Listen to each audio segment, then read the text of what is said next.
Hello, welcome back to my channel. നമ്മൾ ഇന്ന് നല്ലൊരു മാംഗോ പുഡിംഗ് ആണ് ഉണ്ടാക്കുന്നത്. ഈ ഒരു പുഡിംഗ് നമ്മൾ വളരെ കുറഞ്ഞ ചേരുവകൾ കൊണ്ട് വളരെ കുറഞ്ഞ സമയത്തിലാണ് ഉണ്ടാക്കിയെടുത്തിട്ടുള്ളത്. അതുപോലെ തന്നെ ഇതിൽ നമ്മൾ ജലാറ്റിനൊന്നും ചേർത്തിട്ടില്ല. അപ്പോൾ ഈ ഒരു പുഡിംഗ് ഉണ്ടാക്കുന്നത് എങ്ങനെയാണെന്നറിയാം. വീഡിയോ മുഴുവൻ സ്കിപ്പ് ചെയ്യാതെ കാണണം. അപ്പോൾ പുഡിംഗ് ഉണ്ടാക്കാനായിട്ട് നമ്മളിവിടെ നന്നായിട്ട് പഴുത്ത 2 മാമ്പഴം എടുത്തിട്ടുണ്ട്.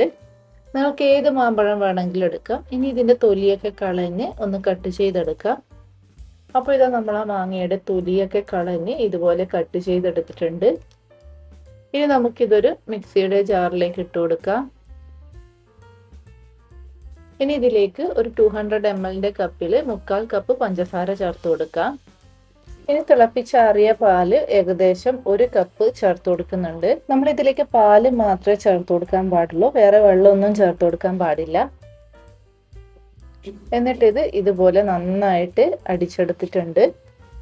ഇനി ഈ ജ്യൂസ് നമുക്കൊന്ന് അരിച്ചെടുക്കണം, കാരണം ഇതിൽ നാരുകൾ അടങ്ങിയിട്ടുണ്ടെങ്കിൽ നമുക്ക് പുഡിങ് കറക്റ്റായിട്ട് സെറ്റായി കിട്ടില്ല. അപ്പോൾ ഇത് അരിച്ചെടുത്ത ജ്യൂസ് നമ്മൾ പുഡിങ് ഉണ്ടാക്കുന്ന പാനിലോട്ടാണ് ഡയറക്റ്റ് ഒഴിച്ചു കൊടുത്തിട്ടുള്ളത്.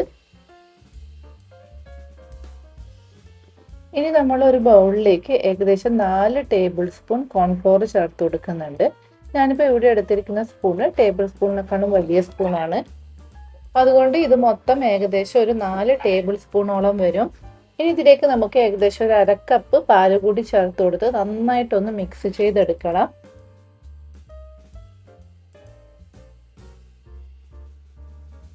നമ്മളിപ്പോൾ കോൺഫ്ലോറും പാലും കൂടി ഒട്ടും കട്ടകളൊന്നും ഇല്ലാത്ത രീതിയിൽ മിക്സ് ചെയ്തെടുത്തിട്ടുണ്ട്. ഇനി ഇത് നമുക്ക് മാറ്റി വയ്ക്കാം.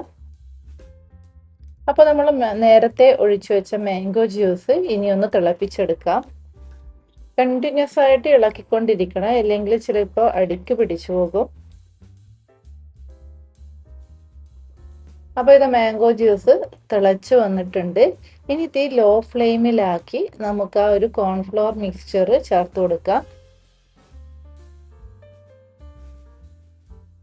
ഒന്നുകൂടി ഇതുപോലെ നന്നായിട്ടൊന്ന് ഇളക്കി കൊടുത്തതിന് ശേഷം വേണം ചേർത്ത് കൊടുക്കാൻ. നമ്മൾ ഈ ഒരു കോൺഫ്ലോർ മിക്സ്ചർ ചേർത്ത് കൊടുക്കുമ്പോൾ തന്നെ കണ്ടിന്യൂസ് ആയിട്ട് ഇളക്കിക്കൊണ്ടിരിക്കണം, ഇല്ലെങ്കിൽ അത് പെട്ടെന്ന് കട്ട പിടിച്ചു പോകും.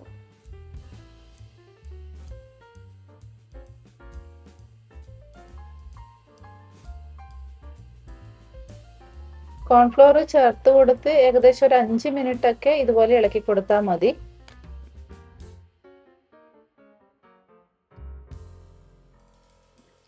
നിങ്ങൾക്കിപ്പോൾ കാണാം, ഇത് നന്നായിട്ട് തിളച്ച് ഇപ്പൊ ഇത് കുറച്ച് നന്നായിട്ട് തിക്കാകാൻ തുടങ്ങിയിട്ടുണ്ട്. ഈ ഒരു സമയത്ത് നമുക്ക് സ്റ്റൗ ഓഫ് ചെയ്യാം. ഇതാണ് കറക്റ്റ് കൺസിസ്റ്റൻസി. ഈ ഒരു സ്റ്റേജിലെത്തുമ്പോൾ നമ്മൾ സ്റ്റൗ ഓഫ് ചെയ്യണം, എന്നാലേ പുഡിങ് നല്ല കറക്റ്റായിട്ട് സെറ്റായി കിട്ടുകയുള്ളൂ. അപ്പോൾ പുഡിങ് നമ്മൾ സ്റ്റൗന്ന് മാറ്റി വെച്ചിട്ടുണ്ട്. ഇപ്പോൾ പുഡിങ്ങിനെ ഒന്ന് സെറ്റ് ചെയ്യാൻ വേണ്ടിയിട്ട് നമ്മൾ ഇതുപോലുള്ള പാത്രത്തിലാണ് ഒഴിച്ചു കൊടുക്കുന്നത്. ഈ ഒരു പാത്രത്തിൽ ആദ്യം തന്നെ കുറച്ച് ഓയിലോ ഗീയോ പുരട്ടി കൊടുക്കണം. പുഡിങ് പാത്രത്തിൽ നിന്ന് പെട്ടെന്ന് വിട്ട് കിട്ടാനാണ് ഇങ്ങനെ ചെയ്യുന്നത്. നമ്മളപ്പോൾ ഇതുപോലെ 2 പാത്രത്തിലും 2 ഗ്ലാസ്സിലും ഒഴിച്ചു കൊടുത്തിട്ടുണ്ട്. ഇനി ഇതൊരു 3 മുതൽ 4 മണിക്കൂർ വരെയെങ്കിലും ഫ്രിഡ്ജിൽ വെക്കണം, എന്നാലേ പുഡിങ് നന്നായിട്ടൊന്ന് സെറ്റായി കിട്ടുകയുള്ളൂ.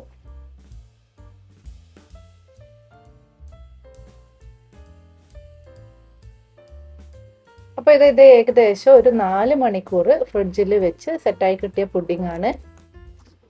നിങ്ങളിപ്പോൾ കാണാം, നമ്മൾ ഒരു സൈഡിൽ നിന്ന് ഇതുപോലെ അങ്ങ് ടച്ച് ചെയ്ത് കൊടുക്കുമ്പോൾ തന്നെ പുഡിങ് നന്നായിട്ട് വിട്ട് കിട്ടുന്നുണ്ട്.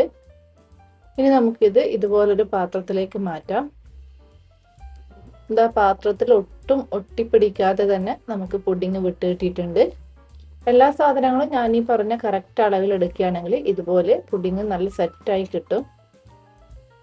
ഇതിപ്പോൾ കാണാൻ തന്നെ നല്ല ഭംഗിയുണ്ട്. മാംഗോ ഫ്ലേവർ ഇഷ്ടപ്പെടുന്നവർക്കൊക്കെ തീർച്ചയായിട്ടും ഈ ഒരു പുഡിങ് ഇഷ്ടപ്പെടും.